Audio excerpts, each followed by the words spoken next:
So, hello guys. So, yun, nandito na naman tayo sa sa fishery. Ayan, oh. Pangalan niya is fishery. Dito yan sa Sultan Center. Dito sa Q8. So, ayan. Dito na naman tayo sa isdaan. Mamimili na naman tayo ng ating iluluto today para sa ating lunch. So, ayan, mamili na kayo mga idols. Ayan, oh. Iba-ibang mga isda. Ito yung ating favorite na isda, oh. Ayan, oh. Salmon. Ayan yung ating favorite, oh. Ang lalaki ng salmon. At syempre, meron din ditong mga seafoods. Ayan, oh. Hipon. Ayan, oh. May crabs. Ayan, oh. May yung tawag dito, squid. Ay, anong tawag dito? May iba tawag dito, eh. Pugulan. Ang lalaki ng hipon, oh. Ito, mga hipon, lalaki, oh. KD 390. Ayan, oh. Ayan. Ang ating isa rin sa mga favorite natin, so baby. Ayan, kung gusto nyo naman ng pampaksiw, ayan, oh. Pampaksiw, masarap, meron din sila. Ayan, oh. Ayan. So baby, Iranian yata to. Ay, Kuwaiti pala to. Ito, medium size. Ayan, meron din bisugo.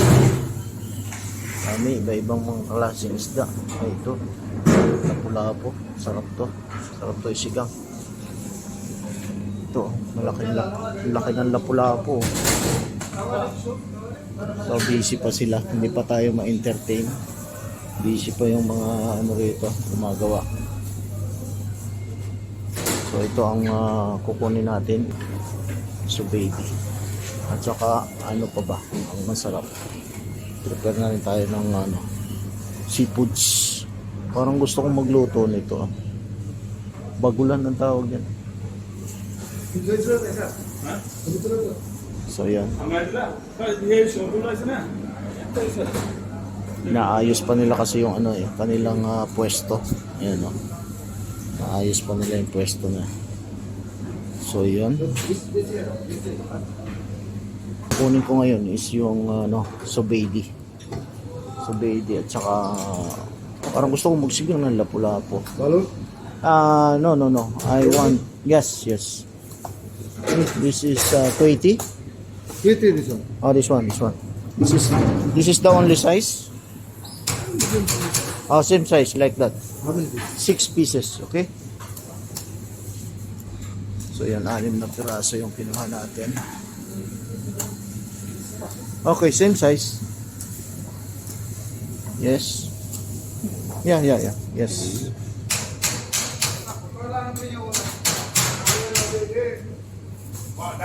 Okay. Yes, that one. 6 pieces.